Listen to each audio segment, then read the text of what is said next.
Hi, Steve Elliker here, your Living Life on Purpose coach. So far in my first 3 videos on self-worth and how we think, I've talked about how self-worth is recovered rather than discovered, and the way we think and how we can change our thoughts and limiting beliefs about ourselves.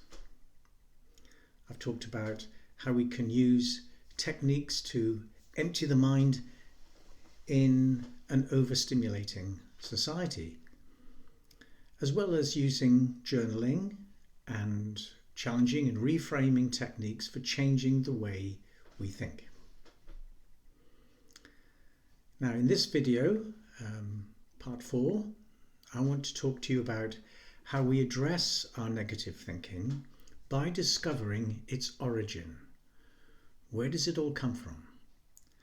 Now, as children growing up, we can experience negativity from parents, teachers, even siblings. And the emotional impact of persistent negativity is memorized and memorialized in our mind. After all, as children, our brain is a sponge, always learning about who we are in the world and about the people and situations around us and the meaning we give it. These old negative memories can become a memory loop with frequent playback, often prompted by the challenges we experience as adults. Now, in the world of therapy, we call this childhood memory loop, this negative loop, a critical parent. Whoever was your critical parent or teacher growing up gets internalized as an inner critic within our mind. And in the same way your critical parent is internalized in your mindset, your childhood experience of the critical parent becomes internalized too. Internalized in the form of your inner child. Your historical experience is now committed to memory, even a memory that is out of awareness. In fact, the relationship you once had between your critical parent and your inner child growing up is internalized as a kind of codependent relationship. In other words, in the back of your mind, this historical relationship continues to exist, and often to your ongoing detriment. So we can change this old relationship that periodically presents in your present day life, usually when life feels challenging. So for a simple example, when you perhaps make a mistake at work or there's conflict in your home life, you may beat yourself up by listening to your inner critic. This is your negative parent that you have internalized in your mindset. So why do we internalize this critical parent? Well, because as a child, your parents or teachers are powerful figures in your life. They must surely be right. This means what they say or do has powerful meaning for you. And for that reason, we remember it. So, how can you manage this?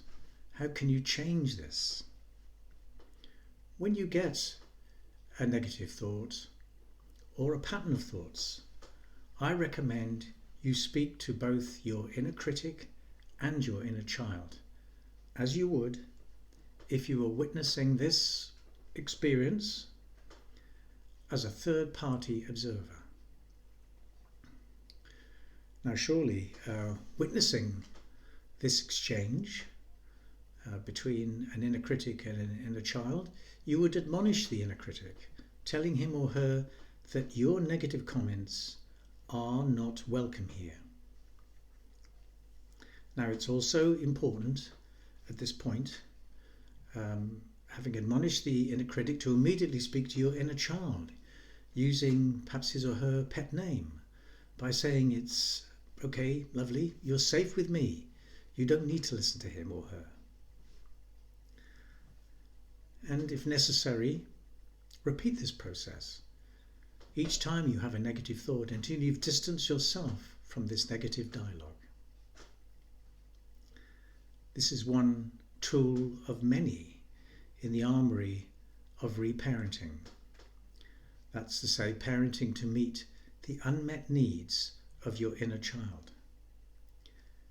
If you struggle to admonish your critical parent or parents, then act the part as an adult to begin with, until you start to feel passionate about protecting your inner child in the way they weren't growing up.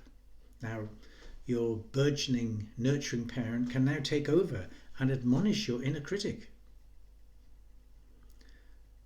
Because we all have different and unique needs.